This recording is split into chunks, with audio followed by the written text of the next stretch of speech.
Hi there, and welcome to Nerf News from the Owl Ranch, Season 2, Episode 13.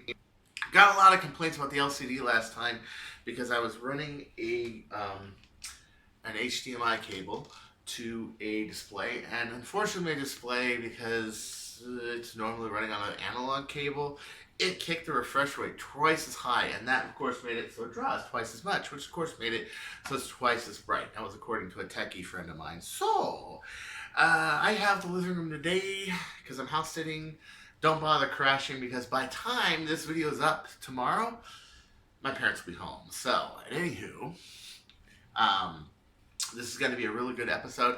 I just thought I would do some really interesting title background. This is the land pavilion from the early days at Epcot Center. I've always dreamed of going to Disney World my whole life. I'm a Disney fan, as you guys know, and I'm even going this week. I'm going to Star Wars Land on the 1st, and I am going to take some video footage and I will post it. I'm also thinking about making the Disney stuff a separate channel on the Nerf stuff, and that would be really cool.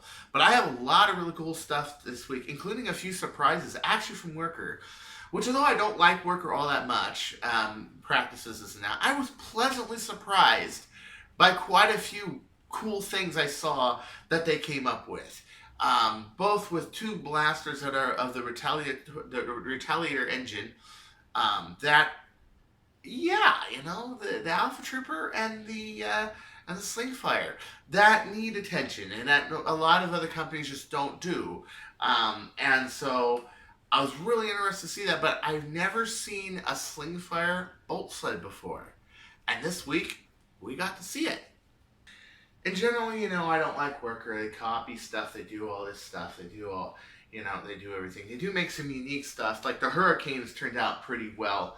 I really think that we can use something that's a little bit more like a magazine kind of Hurricane, kind of like what Colin Wood and Epic Whale are selling. But this is where I really look at it and go, wow, you know, if they would just concentrate on stuff like this. This is a Worker mod sled for the Zombie Strike Slingfire.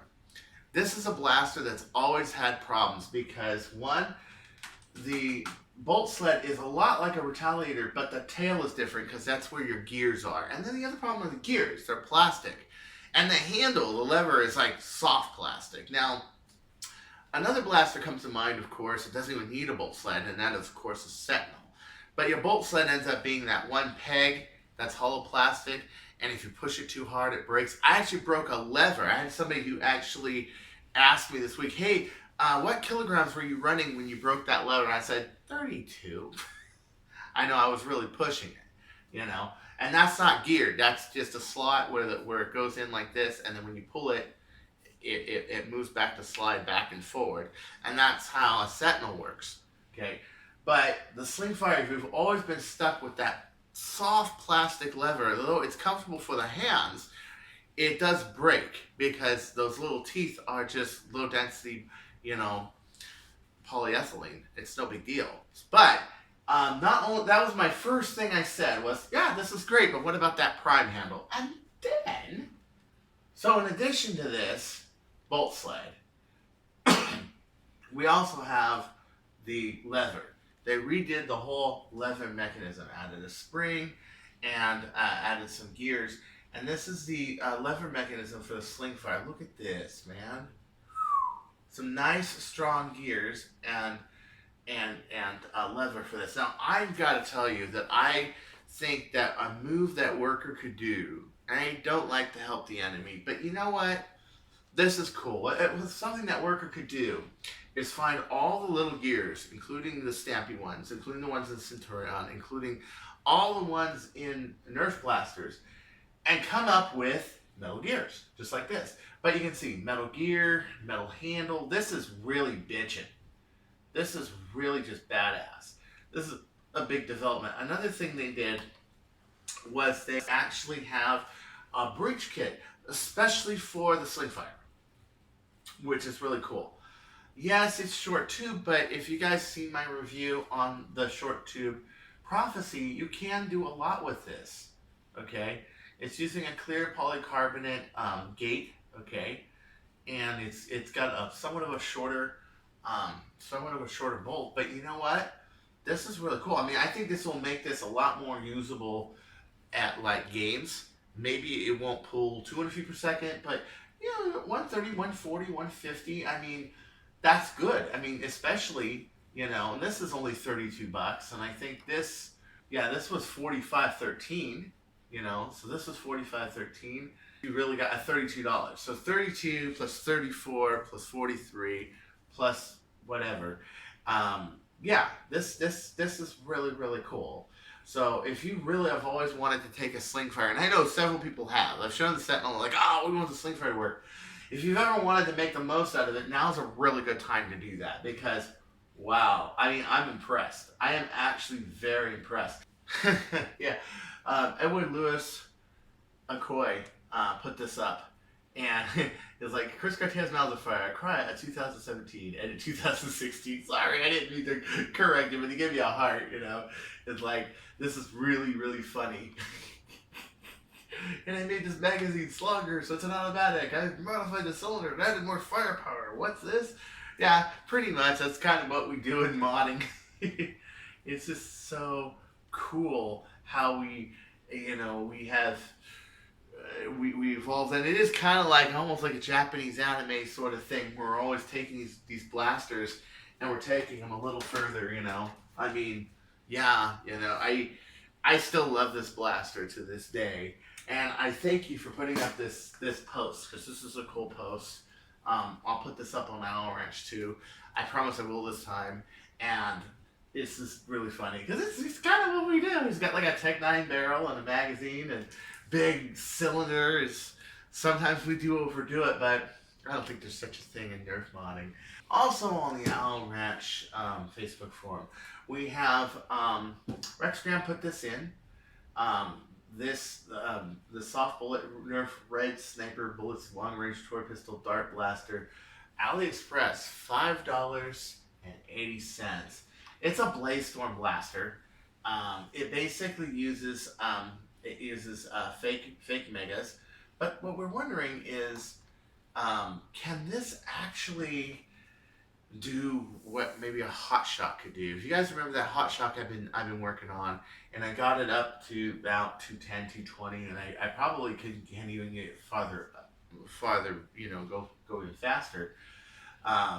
Which gave me the suggestion for, you know, Carl Goodjohn and Finland Nerf Works to actually make a sealed breech kit for it.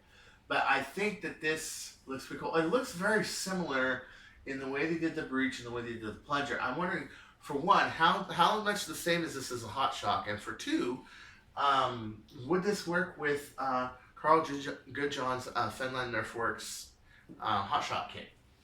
Which, by the way, is very easy just to make a sealed breech kit, as I've demonstrated in former videos. Another thing is, you can hardly find a hot shock anymore. Like where I'm at, I can hardly find one. It's like a lot of people, you'll go into regions and they'll have tons of hot shocks, and they'll have tons of Falcon Fires, they'll have tons of stuff. But some places they don't. So this is a really good alternative. My question is it really a good blaster? Can it actually use that? Is it the same diameter as that? You know, what I find with these Blaze Storm blasters, they use really thin metal screws. I don't really like them that much, but a lot thinner than even the Nerf ones. So some of them I have found to be really good, and some of them I haven't. And to be honest, I will have to look into it to really tell you if this is any great or not, but I just like the fact that it's available. I think that's really, really cool. So look for this. If you want one, go ahead and get one. And tell me how it is. Like leave me a comment and tell me how it is. Heath Hale just introduced the MHR B2. It's a flywheel rifle. And I remember he printed something like this in glow in the dark, and I put it on here and it looked really cool. But this is just really great. It's up on Thingiverse. You can build it, you can make it. It's really rad. So look up Mr. Heath Pants. Mr. Heath Pants. Guy who makes really great stuff like the pigeon. Oh yes. And there are lots of parts to print, as you can see. Lots of stuff to print. This is definitely a print that's going to take you a while to build if you build it. This picture right here kind of shows off the internals. how this is built. Um, it's got two really big like motors on it. Wow, that looks just incredible. Your pusher is here. It's gear actuated back here to over here, which is really cool. I'm betting that has a really good feel to it. Your flywheel switch is here. Yeah, this is your flywheel pusher. So kind of like the Pigeon has, where you have the engagement right on the back, like that is. This has this also has that. I think that's a really good feature. Although you got to avoid it when you're making a holster. I don't know. I think they all flywheel blasters need a grip thing. But I know what you guys are gonna say, man. You're not a flywheeler. Who opinion are you to say this? Yeah, that's cool. That's cool. That's just what I think. I like it personally because it reminds me of the old shooting 45 days. It's more comfortable for me. But lots of things to print. Rails, gears, you name it. The gears aren't really under tension. They're just more pushers. So I think you'll be fine. But if you got a lot of time and you want to make something that's far out and awesome, this is it. This bull pump design from Mr. Keith has. This is really, really awesome. So here it is right here. I was hoping I have it, and I do. This is the short dart kit for the Worker Elite Alpha Trooper. As you can see, it comes with a tube, a barrel, a dart gate, and a pusher and a spring and a few O-rings and a few other doodads. But what I'm wondering is, that gate looks like it's metal. In the pictures it does. I'm not sure if it actually is. And boy, they put up a lot of pictures of this. Just a lot. You can see kind of how it's built here. But it is metal. Ooh, look at that. The gate is metal on this thing. Wow. So you can see how the internals are on this. Goes into there. But there is no, the only problem is, and I'm sure an Alpha Trooper, because you can only pretty much push them to about 8K and that's it, because otherwise the trigger doesn't work well. They didn't make a new bolt sled for it. That's the only thing. But you can see how reinforced it is. Do you really need a bolt sled? I don't know. I think it would be pretty cool, even with it as it is. But that also doesn't solve the problem of that metal rail. So when you have an Alpha Trooper, you have that metal rail on the bottom that gets bent. Hey, I got an idea. I actually have an Alpha Trooper. 1 second. Actually, I wanted to bring this down. Here's my EAT right here. I've taken this to a couple of H3Zs and this and that. This is a Elite Alpha Trooper. As you can see, a little bit of wear to it, but this is my very own EAT. I've got 8 kilograms in here. And it's a black tactical spring. And it's pretty cool. But the problem, you run into a couple of problems with the Alpha Trooper that kind of limit it. One is this trigger catch back here, okay? And the fact that it will, if you try to give it too much spring force, it will like auto slam. Let's see how it is with a Venture Force start, shall we? Hey, it's pretty good. I shot you, right? Yeah. And the other problem is that this prime mechanism, it's on just a big metal wire, just steel wire. Now, this is why I kind of fear if Hasbro ever does a pump action long shot, it would just have a metal wire just like this going to it. Yeah, and the problem is that you got your prime handle, it hooks like this, and then it hooks back up to your sled. So it goes like kind of like this, then in here, and then goes back up like this. Those are the points where it bends. And I saw this a lot with the Raider when I tried to up the Raider's yield, and I saw this a lot with the Rampage as well.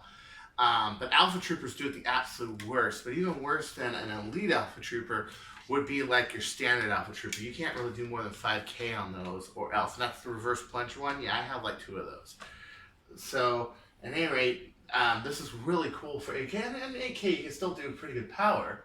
And both of these mods that Worker has come up with as of recently are really more suited for the middle of the road, sub 150 categories, you know. I can't have this without, you know. Oh man. In the days that we had Stampies, the AT was so cool because you had so much more control, and then if you had that big like 35 round mag, oh, it's heaven, I tell you. It was back then it was great. I ran with an EAT 180 actually for a long time, and then yeah, so but you know 37, 39 to get that little bit of power out of your AT, it might be worth it. It might actually be worth it. And it looks like it's a pretty solid kit. It's the normal worker kind of breach system. It looks all right. I gotta be honest. I gotta be fair. It looks all right. But be careful putting your stuff up and having workers see it. You don't want them to copy your stuff. Oh no! But I think this is a good direction because we don't see a lot of of kits for the EAT. We don't see a lot of stuff like that, and I really do wish there was more. The only thing is though, bolt sled, and you need to do something about this wire. If they did something about that, something that can hold like 16K or something, good lord, you could do some cool stuff. And then the trigger catch. Just change it to a standard trigger catch. If they had a kit that just made a normal trigger catch where you didn't have the slam mode, but you could run like 18K on it, that'd be bitching. Yeah, that'd be really bitching. And that's the next two moves I would do personally with this thing. So just the other day, I got a message from Alpaca XJ himself showing me the box in bubble wrap. And it was a box which had this in it. Does anybody know what that is? Anybody? Anybody? Oh yes.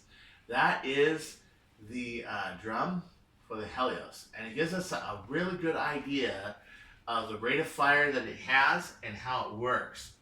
Oh mama. This thing is just badass. Look at this thing. That's just, look at all those rounds just go boom. I'm pretty sure this could supply a Jupiter.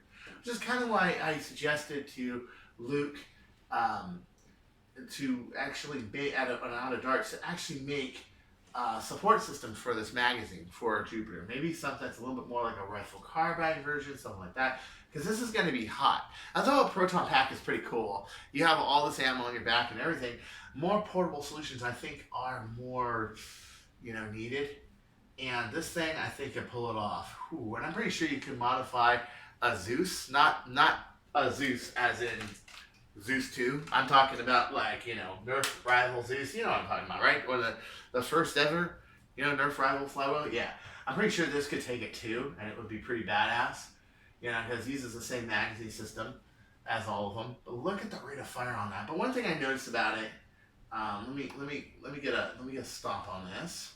One thing I noticed about it was look how it's built. Basically, it loads in your magazine and then it indexes it, but it uses the same columns to index like 3 rows.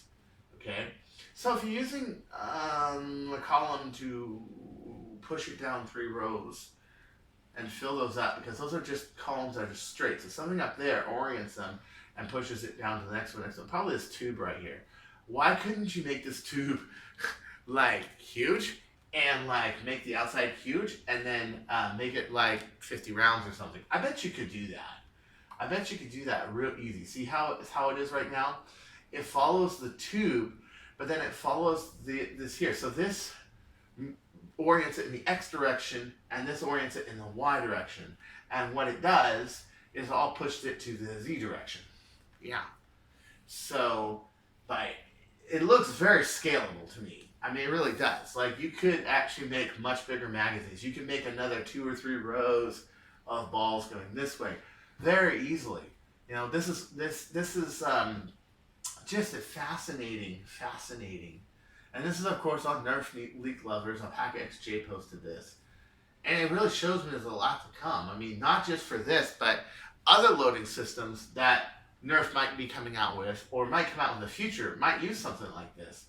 The use of rival balls really does change the way loading is. And, of course, we have Nerf Ultra, which we don't know what Ultra is yet. Okay, we don't know if it's Stefan. We don't know if it's some sort of rival ball format. We don't know if it's a new Elite format.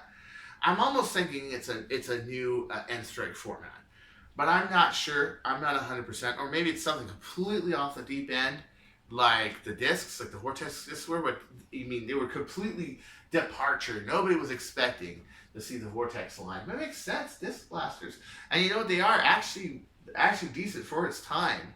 You had the N-Strike, and then you had that, and the Vortex can go twice as far with the same amount of energy and velocity. So, who knows? The main thing about this is I'm not really hyped about the magazine.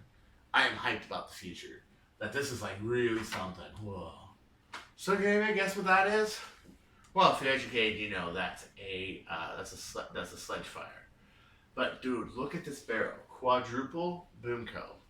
So you can fit 4 boomcos in a sledge fire. That's impressive. Can you imagine being shotgunned by 4 boomcos? And boomcos going a long way. I hope this momentum continues. You had that one guy that was on Reddit that said that it can only do like 120 feet per second. Yeah, Boomtendo was telling me about it. I'm like, ugh. And that pretty much killed the hobby. It killed it. Well, Boomtendo's been proving that that's not quite so, and that really that rubber head is what limits you from putting in longer barrels and everything. I've shown you a lot of stuff he's worked on. That it is possible to mod these much further. This is just really cool.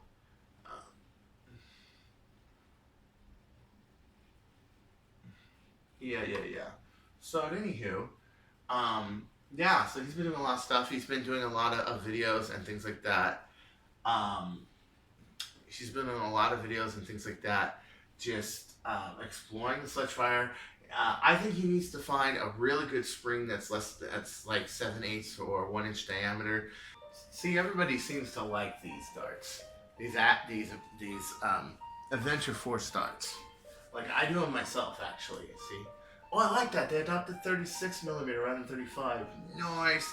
It does work better in breaches. There's also a 30mm standard. He's using an actual dart here. So this is Bradley Phillips' video on the Adventure Force darts. You know, the ones that we all love. And he put up a video about like how much more consistent and accurate they are. And I've noticed that even in the Pigeon, which has the tilted wheels and everything, they're just so damn accurate. They're so nice. But here he is with an FDL just kicking some major ass.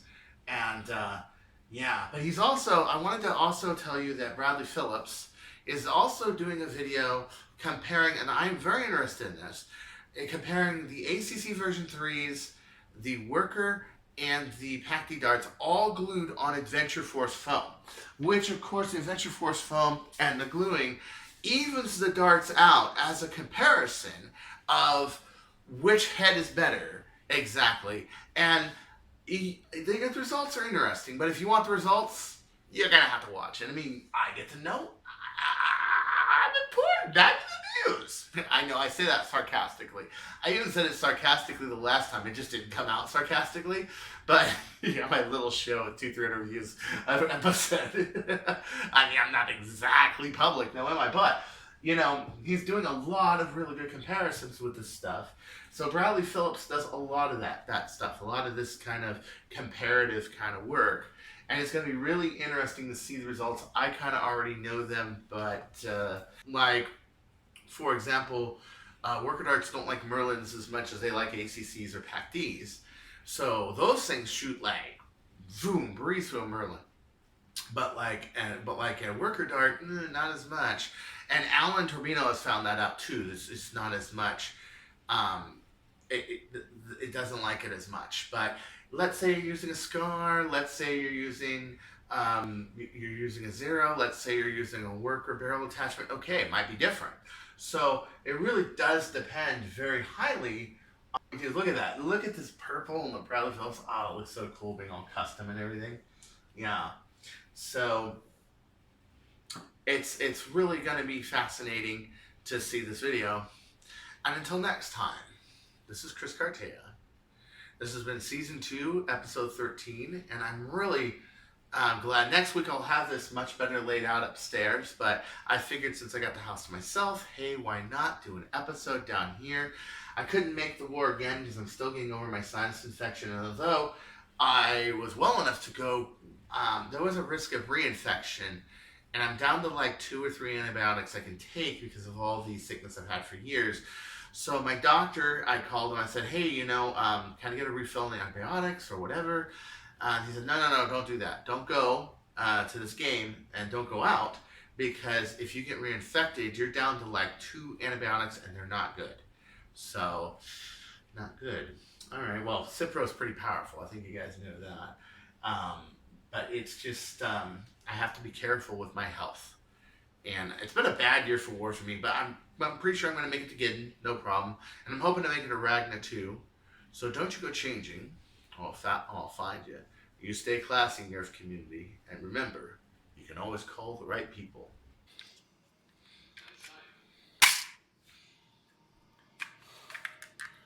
See that pill jar on the counter? Goodbye, pill jar. Nice knowing you. Done with my antibiotics as of tonight.